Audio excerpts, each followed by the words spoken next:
You're listening to Into the Twilight, an independent, listener-supported show. Subscribe at patreon.com/intothetwilight for monthly bonus episodes, weekly shoutouts, a Patreon-only book club, and more. Thanks for support, and now, on with the show. Now tuning in to Earbud Media, audio for everyone.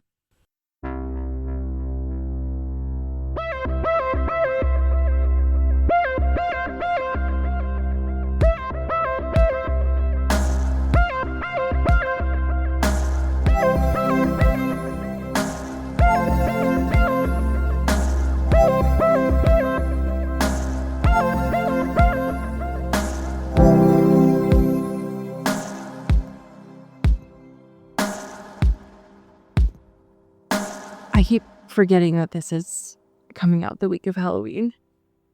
It's that time. The creep is here. We do be creeping. It is upon us. We're here. Hello, welcome to Into the Twilight, the last podcast of October. It's here. Whoa, we made it, folks. We made it. It's finally happened. You have survived. Goddamn. Give yourself a pat on the back. You've made it. How are you doing? I'm here. I'm living. Yeah. I'm feeling the spooky creep, the spooky season falling upon us. It is I feel upon it. you. Yeah. Listen. Yeah. I wanted to bring something to the space, and I wouldn't call it a happy thing. Sure. More so than I would call it a peculiar fascination. I mean, I think that that's appropriate, actually. And I do have to do a warning because I am going to be talking about one of the Jimmies. By that, I mean Fallon. My nemesis, yeah. Right, which is unfortunate, but we persist, we move. Right. Because there's this new competition show on Peacock called On Brand. And it is hosted by Mr. Jimmy Fallon and Bose from The Real Housewives of Beverly Hills. Really? So, yes. So, one kind of, makes up for the other here, right? Right. And I was intrigued. I was interested. And it is essentially like a Project Runway, but for advertising. It's kind of the idea. Okay. And so they are basically operating under this on-brand agency, and these people from like all walks of life and backgrounds and experience are pitching to like real companies like Dunkin' Donuts or KitchenAid or whatever, Pillsbury, and trying to like fight it out to like win an actual account that becomes an actual like brand thing that gets rolled out to stores or advertisements, whatever. I'm intrigued. And it's fun. It's interesting. It's a fun concept, but it is like deeply like capitalist nightmare fuel, of like, it's cool to see like the sausage get made, right? But it's also like, this is pretty tough. Like of our state of the world of like needing viral hits and like oh god, someone think of the brand longevity of Captain Morgan. You know what I mean? Like it's just like in a weird, it's like a weird thing because it is like a cool thing and it's a cool like creative pursuit and like there's a lot of fun different folks on there. There's this one woman named Sabrina who's like this older realtor woman and she's just like coming in with a different attitude and it's fun, but you're like, what is happening?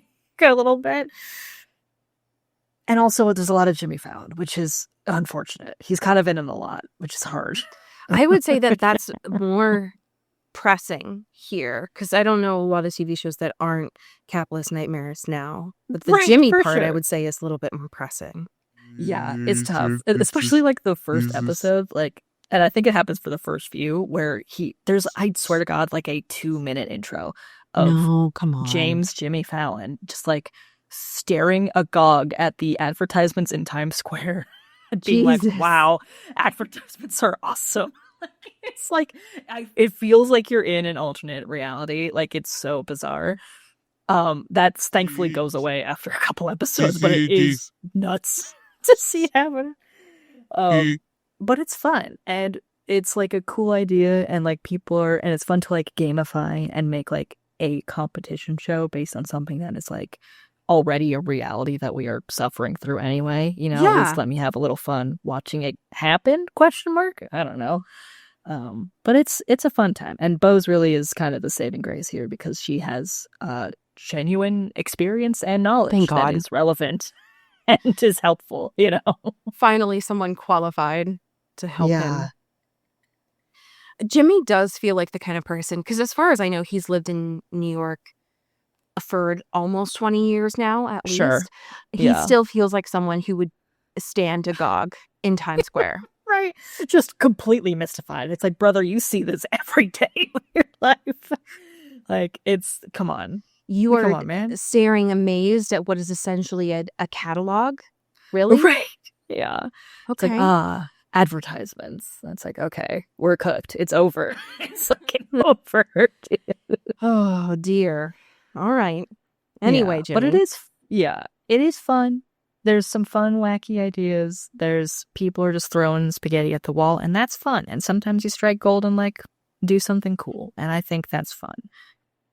No, I fuck with that. I mean, I think if we're going to have to engage with ads, which is nearly impossible in this world, I think that, one, we're going to have to make a show out of it, right? In a Project Runway-esque. But also, in theory, if you're going to watch it, hopefully it makes you a little bit more critical about how you engage with them. Mhm. And then you have some fun with it. Yeah. So, hell yeah. Love that. Yeah. And the bee It's in a the back fun of the time. photo you have here is for Bose, right? Yeah, for sure. Yeah, Okay. I'm sure that. That was in her writer. Right. It's like imagine. you got to have Big B in there Right. for me. Okay. Thank you. As she deserves, I 100% agree. Yeah. Hell yeah. How are you doing, my dude? Yeah. I mean, for sure, we're here. Just we do be fighting that October slide, right? Yeah. So we love that. I shout out to Happy Lights for sure. Oh yeah. And our weather here, we currently have an atmospheric river happening. So lots of rain, which is fun. My happy thing is I was brought on with a lot of nostalgia with our bonus this week. And my TikTok was like, "Oh, you're feeling nostalgic? Bet. Let me give you a little bit of this." Yes. So my happy thing is not just this account, which is Mrs. Rowe, ROWE on TikTok. But specifically some recent videos she's been posting. And Mrs. Rowe is a kindergarten teacher who has been teaching kindergarten since when I was in kindergarten. So her first year was 99 to 2000, which is the year that I was in kindergarten. Yeah. And she has been posting lately all of her materials that she still uses from that first year of her professional career. And a lot of it is from this specific designer that you might not know the name of, but you might have seen before, named Carson De La Rosa. And if you were a student in the US and you imagine in your brain right now, like, what does a nostalgic classroom look like? That is most likely Carson De La Rosa art. It is this like really enlarged artwork, and I saw her post the like autumnal stuff that she was putting in her room, and she laminated it again that first year, 99 to 2000. And there's a lot of like really bad things about lamination. The nice thing I will say is that she laminated all of this stuff that she's been showing that year. So again, 25, almost 26 years ago. And it's in mint condition in her classroom. So when we're talking about consumption here, not Right. only is it, there's a lot of things in curriculum that is outdated, but she's still showing like all of these things that are still, that she uses in her classroom, that are immensely nostalgic, but also really understimulating, like properly stimulating in her classroom. And it's so nostalgic to look at and comforting. And it's nice to know that, one, these educators are still here and existing, because so many of us have been forced out for various reasons. But also, when you listen to her, she just has the cadence of a kindergarten teacher that you want, where it's like, oh, she still sounds alive. And that's so hard to do when you've been in education for this long, to still have a light in you. So if you have a chance, take a look at her account. I think it reminds me that there is still hope in education, which is hard for so many different reasons, but also to be able to see stuff that is still being used and is still relevant, which not a lot of our curriculum from back then is, but some of it is, and being used by so many generations, I think it's very cute and wonderful. So shout out to her for sharing her journey and giving hope to people, which is nice. God, yes. I love the continuation of good stuff that still can engage folks and be like, yes, you know? Yeah. I mean, there was plenty of stuff that was in my classrooms growing up that should not be used anymore. But this kind of artwork that was not harmful, that was just properly stimulating and just joyful, and knowing that she's had it this whole time and it has been kept safe Right. and still Yeah. used, I think is nice to see, because we've talked about this so much that like there's so little that exists from back then. Totally. So to know that that has brought joy to literally thousands is just, it's good to see. Hell yeah. It is a light in the dark here, which is nice. We love to see it. So take care of Mrs. Rowe. And if you get a chance, just watch some of her videos, because it honestly, it reminds me from, I think, a couple months ago when I was talking about the like science guy core kind of aesthetic of what reminded me about education that I enjoyed as a kid. That kind of aesthetic, which is nice. Damn. Yeah. So we love to see it. Hell we have yeah. a weird smattering of news here. Would you like to talk about the wild stuff that's come out of this press junket? Absolutely. Folks, we're inching closer and closer to Die My Love being out in theaters, which is wonderful news for us, because that means we get stories about Robert Pattinson on the Jumbotron. Yes.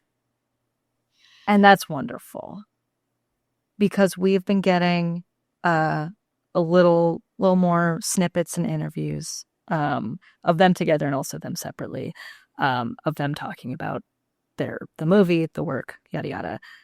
One of which is really charming to me. It comes from HuffPost. Thank you to Amy Davidson for writing this, because he recalled a time that he thought he had met Jennifer Lawrence before, and it turns out he didn't. He was just watching the Hunger Games at a hotel in Comic-Con. So I watched the video footage of this. He was Yeah. so certain Right. Yeah. and looked at her and was like, yeah. Do you remember?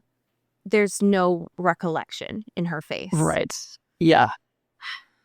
And he's like, oh, yeah.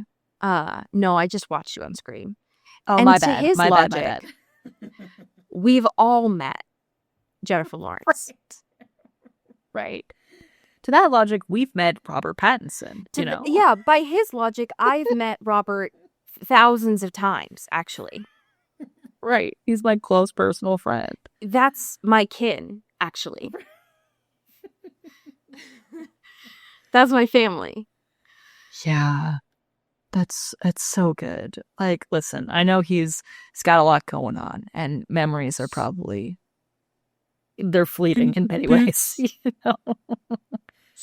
But I love that I could see the gears visibly turning and being like, wait, hold up, Brother. actually. Brother. That's not how that works, but love you for trying, actually. Yeah. No, it's so good. Yeah. This in a similar vein, because again, they're doing a million press junkets a day promoting this right now, because it comes out in a week and a half, I think. Yeah. This comes from the Hollywood Reporter. I'm not going to say thank you. Actually, fuck you, Hollywood Reporter, because you have so many ads on your website. Yeah. But this story is from specifically the Graham Norton show. This is so fucked up. This is truly a sentence I've never seen before. The headline of this, it says, "Thank you, Carly Thomas, for this. Jennifer Lawrence recalls serving Robert Pattinson food out of her garbage." And then it says, "just kept eating it," and that's in quotes. So hey, what? So Excuse first of me. all, you have my attention, right? Yeah, I'm clicking that link for sure. Right. So the story goes, J-Law says she has some girlfriends over, right? It's a girls' night. They're in their PJs. They're watching Little Women, as you do. Sure. She doesn't say which Little Women, right? Yeah. I have to imagine it's the older one, but who's to say? And then Rob calls her during this girls' night, and he's like, "Hey, Queen, I'm a block away from you.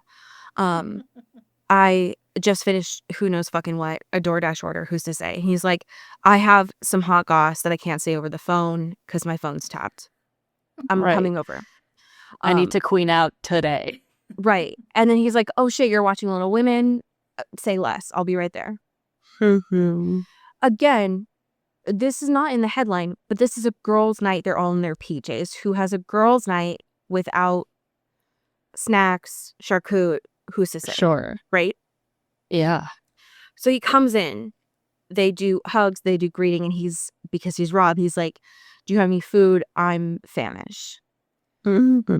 She says, "Yes, of course, because it's a girls' night." And I have to assume, I'm going to give her the benefit of the doubt here, right? She's like, "Oh no, I don't have any food because we ate it all." But she doesn't say that. No. She just says that she's starting to panic because the only food that she had was already in the garbage. Record scratch. Hey, Jennifer, hey. Jennifer, what do you mean? What do you mean? So he's like, "Well, I have to go piss, girl." And she's like, for sure. And then like a fucking Looney Tune is like, "Well, I have to go pull this out of the trash." Naturally. Of course. Naturally, right? And set this up so that he can, once he's out of the bathroom, eat it. And her friends apparently aren't helping, pulling a granola bar out of their purse, a couple of spare almonds, right? Yeah. Who's to say? And then they let him eat the trash food. And he's like, the lack of specificity in this story is making me feel like the Joker. Was it like the end of a burrito in a styrofoam Right. container in the trash, because that's different than like loose food in the trash. Right. I need so desperately to know what kind of food this was, because that changes the story so much depending on what it is. I Is it like, agree. is there enough like just spare things that they threw away that could hobble together some sort of charcuterie board? Is there just like 4 Cheetos puffs and like And she a just says burrito in a food, tin? right? She just says food, which is bananas. If you're telling the story, you can't just say I took food out of the garbage and What no kind of follow-up host? questions. What kind of host is Graham Norton from the Graham Norton Show to let Jennifer Lawrence tell this story and not ask any follow-up questions? Because what do you mean that it's food? What do you mean food? And you don't get any follow-up questions. Because if it's loose spaghetti in the garbage, then obviously you're not going to do that. Now, Right. if it was loose spaghetti in the garbage and it was the only thing, right? Fresh bag, only Sure. thing in the garbage, then maybe, Sure. right? But was Rob that hungry that he would do that rather than wait? You know what I mean? Like, what? This isn't Survivor. This is LA. Yeah. So what do you mean that the friends are here complicit, by the way, where they let him eat accessories this? to a crime. Yeah. Right, they're criminals. And let him eat it, and he's like, yum, yum, yum, Cookie Monster, I'm still hungry, is there more? What the fuck? And for her to finally be like, well, totes, there's definitely seconds, but it's in the garbage because that's where it came from. Yeah. And he's like, for sure. Let me go get that out of the garbage. What food was it? I have so many questions, more This so is- than I have ever had. This is going to give me a fucking aneurysm. This has moved to the top of the questions that I'm going to ask Robert, because what do you mean? Was this right after he became a father that he was so famished? Right. Why are And listen. you y'all are millionaires. Why are you eating out of the trash? Right. Like little raccoons. And like, this is not surprising behavior from Rob, right? Even though Either of initially them, he was actually. not right. And I give them for sure. Because even though he was tricked initially, he has one to have a weird relationship with cooking and food and sustaining his body, right? It's just the lack of any clarity. And just thinking, yeah, food from the garbage, and being like, for sure, we're all on an agreement of what that means.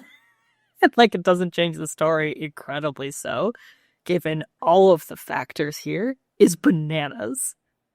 If I was one of the guests, and I have to assume that these were people and not the friends in possums, right, who were in pajamas, Sure. I would get up and leave, because what the fuck? Why are you pretending to be poor so bad?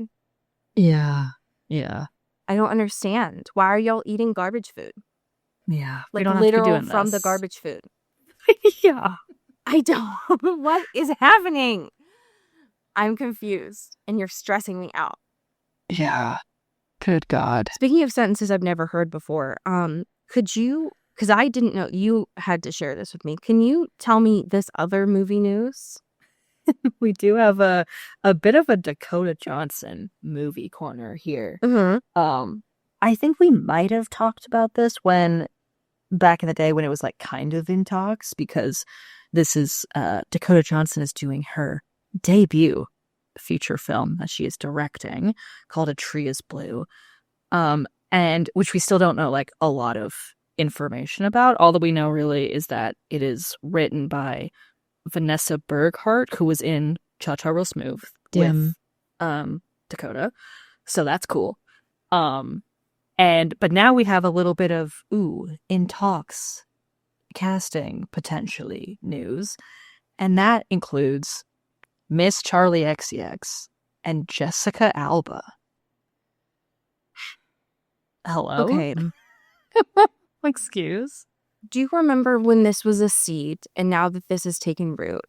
Because we do have a couple of more names on here. But Yeah. we don't know much. I didn't know that Jessica Alba was still in the game. I thought she was all in on her Honest brand. Sure. Yeah. But maybe she saw the script and was like, okay, I'm back into acting, baby. Hey, listen, I'd love to see it. Let's do it. I have questions. Mm-hmm. I have no answers, but I'm interested. Yeah. Yeah, I've only seen like very vague plot things from like not the Hollywood Reporter, so I'm unsure. But at least from what I've seen of those things, that it has to do with like a young woman with autism, because Vanessa that was kind of her thing in Cha-Cha Real Smooth and also in real life. So that might be, I think, the thread here, which could be very interesting and cool from her POV. But we will see when we actually know for sure. Okay, then I'm more interested there. All right. Cool. Hey. Yeah, especially because apparently production is supposed to start next month. All right. Yeah. So I'm locked in. We'll see. I'm locked in here. So let's see. Hell yeah. Do you want to talk about this episode? Unfortunately, I need to desperately. I'm really curious to know how you feel about this episode. God, can I just say, off fucking rip? Yeah. Like, this is the Damon and Elena that we deserve and needed. Amen. This is where it's good, right? Because it's tension. Because they can't have it. Because when they're actually dating, they suck. They don't like each other. I agree. But when they're 100%. not, when they're just fucking, it's awesome. It's so good. This is what fan fiction was made for. This is what it's all about, baby. 100% agree. There are not a lot of couples who I say you are better off as like a situationship. This is the one, though, where I make an exception. Yeah. Here. This needs to be a relationship with literally no talking, no feelings. Yes. Nothing. I agree. And that's what's good. They just need to be horny. Yep. And they are, god damn it. They're being bad parents to Jeremy. They're being bad friends to everyone. Yep. But God, are they getting it in. And God bless them. This episode, I felt every possible emotion. Mm-hmm. I unlocked new ones, I think. Some I didn't know that were even possible, actually. I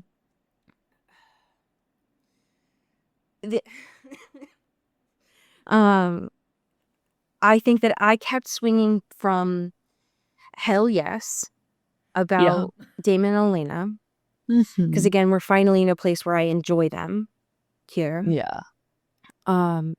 To feeling grossed out about Caroline and Stefan.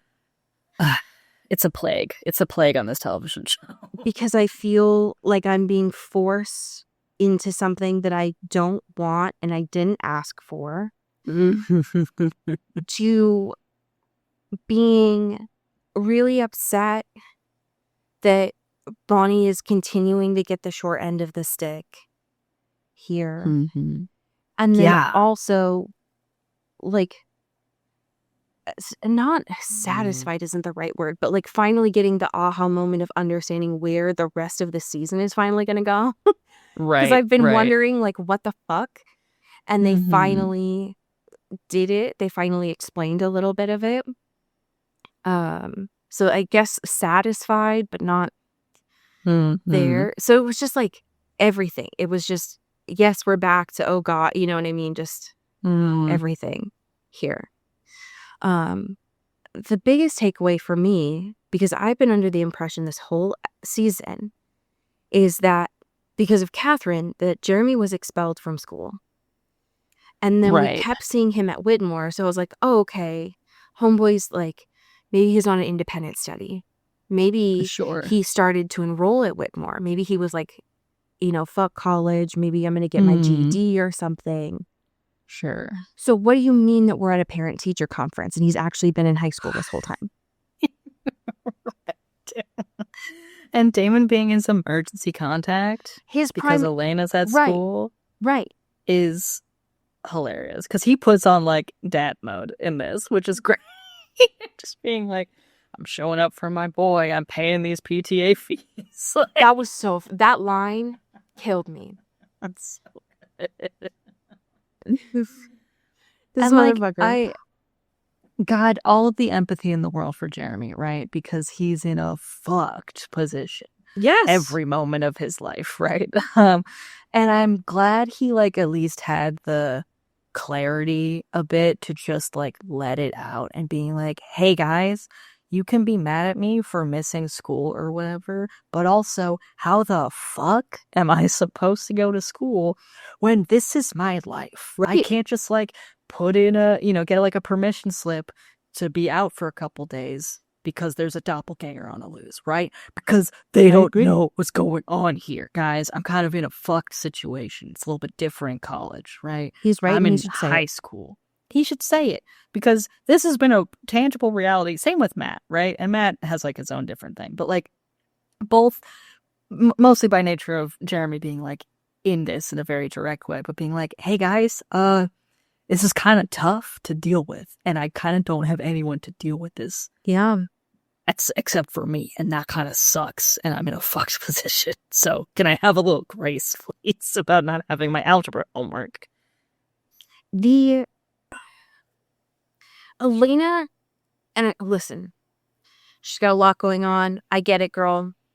She did not fight him a lot at all. No. I would say at all. She didn't fight him in the wood shop, which she shouldn't have, I don't think, but she didn't at all.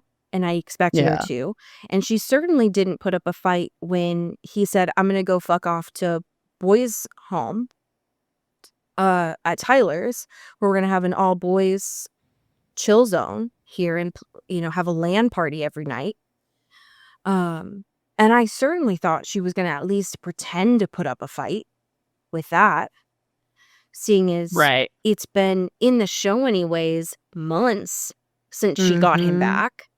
And I didn't think she'd be like, I can't let you out of my sight, but she didn't do that at all. Right. Like, lest we forget when he died, Right. Like your brother that you protect with everything and want to keep here on this side of the plane and made a bunch of sacrifices for in your friend group, what happened to that, girly pop? I think I can only imagine that she's like, damn, I just dropped the ball, and maybe they'll pick up that ball. But girl, like, at least pretend. Yeah. Here. I don't know, man. It just finding out when I was so dead set that he wasn't in high school anymore shocked me to my core. Also, Elena showing up not even a year out from graduating was wild. And her trying to come in her denim dress, trying to be like, oh yeah, I run this bitch now. She can't even keep it in her pants. All right, girl. Yeah. Let's just cool it for a second, okay? Let's just chill here. You're having sexy dreams when you can't even listen to your brother's science teacher. So let's just focus for a second. It's so good. Can we talk about how big Damon's bed is for 2 seconds? Yeah, what's going on there? When did this happen? I remember that it was large, but it felt abnormally large. It's like, when did you get a California king, dude? What the fuck is this? Right. I agree. Okay. He was on one this episode. Yeah. And I didn't mind it at all. He was trying to fuck in the hallway. In at the school. hall on school To property. an Arctic Monkeys needle drop. You know what I mean? Like this is an episode written by fanfic writers. Mm-hmm. And I love that, for the record. But it's the audacity when the mask is off, it's bananas. Like all of their preconceived notions, all over ties to any sort of like partnership or whatever, throw that goddamn shit out the window, and he's in freak mode. We've had so many sad, emotional episodes. It has been so long where Damon has just pushed Elena up against a locker at parent-teacher conferences and said something that has made me physically blush. Yeah. To an Arctic Monkeys needle drop, to your point, where I'm like, is this the show? Or did I somehow click on a fan vid? What's real right now? I can't tell these apart.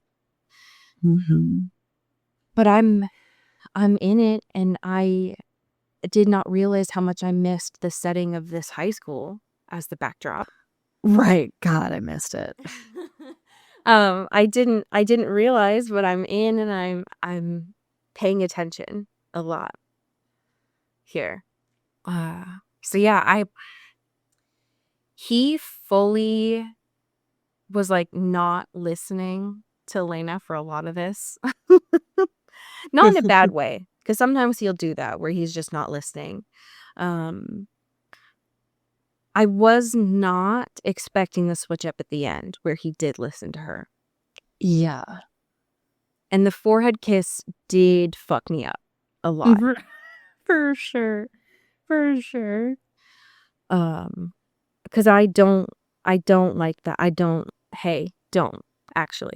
Don't do this to me. I'm in a vulnerable state, okay? I'm here to have fun. I'm here to have horny fun with my vampire teens, okay? Jesus. It's supposed to be just nasty and y'all not talking. And so when things get serious, don't do that. Yeah. No. Let's not, actually. Can we talk about Stefan's Dr. Robbie alter ego for a minute? His fucking... I'm just gonna eat pancakes in a diner and be bright-eyed. Yeah.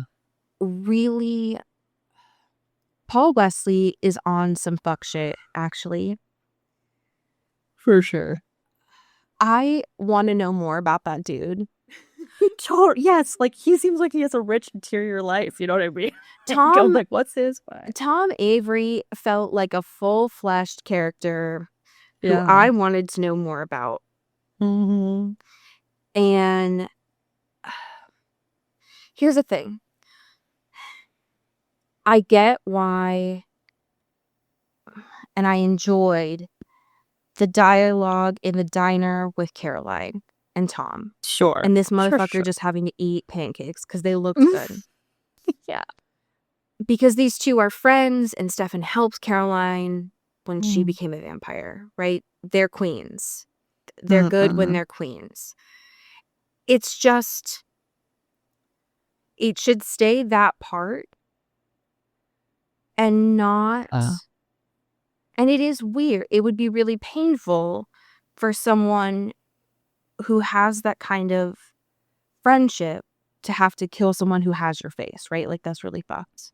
Right, totally. And Tom is really funny, and like, it's really fucked that Caroline is like imagining him choking. Like, but like, why is it ending with them spooning? You know? Right. Hey. What's that? Let's not do that. What's going on here? Why is it that right before we see that spooning, she's looking up at him, and I could feel it I felt it shift in my bones, and I was like, no, I don't want this. Yeah. That's not what I want for these two. Why do you see two blondes on screen and y'all are like, now kiss? Right. I don't like it. I don't want it. I think that that's weird. Yeah. She's gay. I don't Right. Like, just open your eyes. That's literally. No, I did think it was This is- funny that the interactions between Enzo and Caroline. God, I love them. Because I don't know that I think they're interesting from a relationship point of view, but their characters together are funny to me. Yeah. She is playing the foundational role of Hag in the most complimentary way possible. Exactly. That is the dynamic that she thrives in. And Enzo is loving it, right? Because he needs someone to queen out with. Exactly. And him knowing enough about her backstory that he's like, listen, I have a complicated backstory. I have an accent. Yeah. And I've been tortured. And I know you love that. And she's like, excuse me. Right. Hello? Hello? What? Now what are we doing here? Right, exactly. Hmm? I think that that's very funny. I think that they do a very good buddy comedy together. God. And I appreciate that. It's Yeah. just, am I surprised that Tom didn't make it? Well, of course not, because Enzo has one job. Who this Maggie girl is? Yeah, Where's that? Whatever's happening in the periphery with the twins or siblings, I'm still unclear. That sort of dynamic is nuts. And also, like, I feel like they're doing such a, they're trying to be like, oh, pulling the wool over Bonnie's eyes, right? And being like, haha, they think she only thinks that, like, she's teaching me magic, that, whatever. But, like, they also have this huge loophole of, like, she is this portal to the other world or whatever. And so anyone on their side that is dying and wants to give them a message, that feels like that's kind of a pretty big red flag, being like, hey, tell this guy, like, I got something to say. And it's like, hey, what? Excuse me, what? Yeah, because the way that Enzo killed Hazel was unnecessarily funny. I should not have laughed, but I did. Because I thought it was going to be a confrontation. He was like, immediately no. That's no, not like, happening. you're gone. It's over. There's no pleasantries. Just boom. And then to find out that Luke, we find out that Luke and Liz, who I'm glad that they confirmed that they were twins, because that was bothering me last week. Okay. Yes. Okay. Yes. Because first of all, they both are L's, and then I was like, okay. Right. But then Luke, we find out that they have this like bigger plan. But he can't keep his eyes off Bonnie, and it's like, boy, why are you so bad at this? Right? To the point where she comes over, essentially snaps his headphones off and is like, what? Like, what the fuck do you want? And then Hazel's like, so I'm dead, plans off. Can you tell that little blonde guy? Okay, bye. Right. Can you pass a message to a twink, please? Thank you. That's my last dying wish. Oh my god. Also, Bonnie saying that Luke and Damon would be a cute couple. I noticed that. Okay. Hello? I know the writers were probably doing that to be homophobic, but I don't disagree with that pairing. Right. Yeah. Let them work it out in the remix. You know? I'm interested. I agree. The thing 1 and thing 2 here of Luke and Liz. Liz is obviously the more competent one, because she immediately was like, so Jeremy, what's good? Right. Yeah. And then Luke is like, well, I'm just going to stare at you across the room like fucking Edward Cullen. So, okay, useless. girl. Just fucking useless. Her, the listening spell that she So did funny. was so smart. Yeah. And This then is the also kind of good. shit that I feel like we're missing in terms of like petty annoyance spells that can like I be agree. used to fucking keep loose lips shut, right? Because it's like Tyler is hanging out at the grill or whatever with Matt, I think, and they're chatting and they're like, oh, what can you hear? And he's like, actually nothing, which never happens before. And Liz is over there being like, oh yeah, I got this whole spell on there because those fucking hybrids are nosy and gossips. Like, you can never be too careful. And it's like, finally, someone with a little bit of She knows. preservation Yeah. instincts. That's pretty good to see. It's very refreshing. It. She obviously, and we knew that, Ben knew this, but she obviously knows a lot more than Bonnie does because Bonnie's had to learn on Yeah. her own. And I just hope that Bonnie and Liz can swap goss Yeah. because, one, I hope that Bonnie's able to get magic back. But I agree. I love the kind of like petty magic here because not only is it petty, but that's super useful. That silencing Totally. spell would have been immensely helpful in a lot of other situations. God, yeah. And then, because she was like, Jeremy was plan A. He didn't work out because Hazel's dead. And then her flying Tyler back and being like, by the way, I'm not a newbie witch, so fuck you. Right. And I'm going to go kill Elena now. Yeah, Okay, bye. Meanwhile, the travelers are, and this is a word I've never heard. No one in my ancestral line has ever heard before. Doppelbaum. Hey, so that's fucked up. That's What it's a is slur somewhere. right? That Yeah. feels inappropriate. Yeah. That's not right. And we knew there's been a lot of weird stuff happening with the travelers. Sure. That Sure. they're not really witches. They're draining a lot of blood out of Stefan. But then at the end of the episode, well, one, they're trying to kill the other doppelganger, right? Poor Tom. But then they drink Stefan and Elena's blood. Yeah. Gross. Mm. Gross and weird. Yeah. And I will yuck your yum on that. Them waking up to that chanting is so weird. So diabolical. Like, could you imagine that's just happening in your backyard? You're like, oh, whoa, hey, what's going on here? So creepy. But then, because I've been wondering this whole time, like, what the fuck? The travelers are obviously sus, but like, what's the thing? What is the big bad this season? Yeah, right. And then there's something that comes out of the other side from Bonnie because of this like massive sacrifice. Yeah. Excuse me? What do you mean by that? What do you mean that the travelers know how to weaken Bonnie by like overwhelming her with all of these people at once? Right. No, thank and you. it's nuts too, given that, because also earlier in the episode, Liv was like, "Oh, the travelers are kind of like weak sauce comparison." You know what I mean? Like just Yes. dogging on them, right? And so it makes them seem like they're far less OP. But then it's like, wait, so but how is this happening? Because that seems pretty bad. That seems pretty astronomically bad.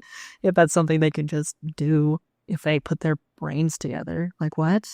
And I'm still trying to figure out who Luke and Liv's coven is, because obviously Hazel was involved, right? But who else? Because they don't really seem to know what the travelers are up to. Because I guess anytime that they get close, the travelers can read their minds, which is why Jeremy was important. But what? You know what I mean? I need to see this mapped out. I need to know the players that are involved here. I find it weird.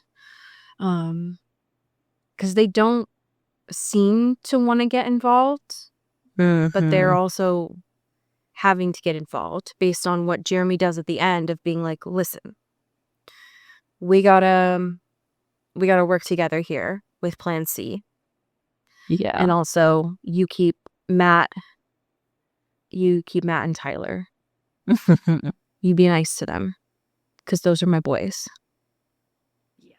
Here. So sure. Ugh. Very, very weird, very odd. I think they had said earlier on that the guy who came out of Bonnie, and not out of Bonnie, she's the ink. Everyone shut up. I know that Right. he came out of the other side. I think that's Marcos is what they said. His name was.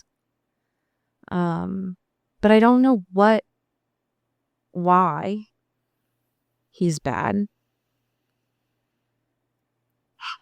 Yeah.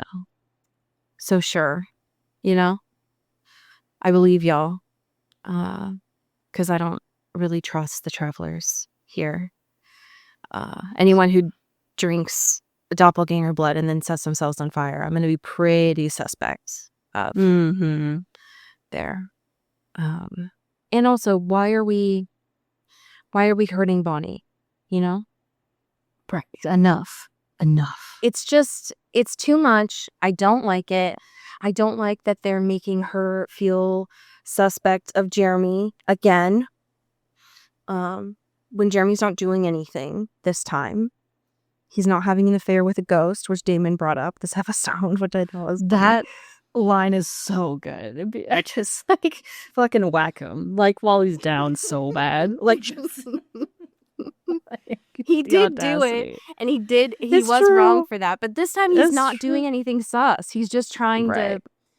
He's a changed man. Okay, he's better this time.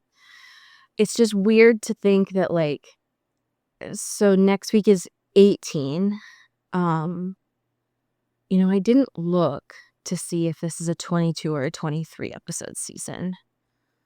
But presumably we have 4 more episodes left, and we just met the bad guy. Yeah. We just got introduced to him. Okay. Hey, all right. Let's ride this out, I guess. Sure. But next week's is episode 18. It's titled Resident Evil. They're having fun with the titles this season. They are. They're having a good old time. They're having a blast. I didn't notice until I went to the wiki for this episodes of Rescue Me that the the hashtag for this episode is a long one of To Kill a Doppelganger. Fucking A plus work. That's a long hashtag here. It's very good. We have some great amazing, fantastic patrons to thank. Would you like to start us off? Absolutely. Thank you to Greg Glotner. Ooh, thank you to April Dobrev. Ooh, thank you to Sean Salvatore. Ooh, thank you to Megan Pattinson. Ooh, thank you to Katya Karp. Ooh, thank you to Genevieve Morgan.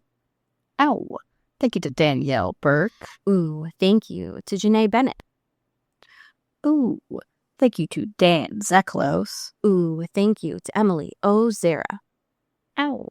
And last but certainly not least, thank you to Jaylene Ivashkov. Ooh. Ow. I have a fanfiction for you today. This is a crossover. It is by the author Rihanna Salvatore, and it is titled Mean Vampires. Love. The crossover is between the Vampire Diaries and Mean Girls. The summary is, when Anna's search for Catherine leads her to North Shore High, she finds herself immediately drawn to the beautiful, attractive Queen Bee. She can't help but feel torn on whether or not she wants to bring her down a peg or if she's falling in love with her. And this is a short one. It's just over 1,000 words. Okay. So if you are, if you're on your Mean Girl shit, apparently this is a this is a thing that people are interested in, is a crossover between these two worlds, which Catherine would fit in perfectly. Oh, yeah. Let her in there. She would rule that school perfectly. Well, friends, tell your friends about the show.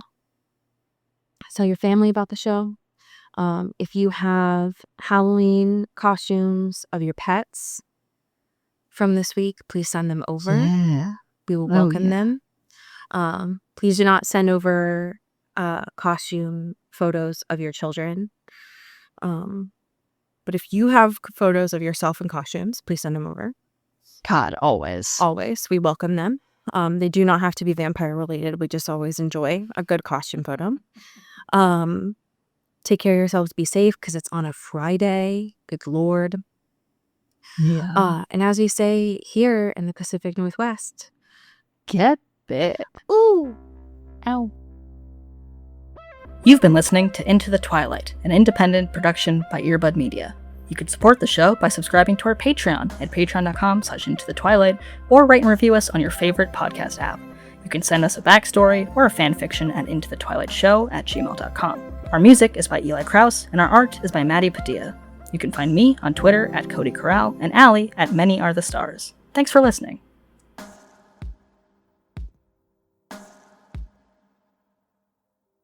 You've been listening to Earbud Media Production.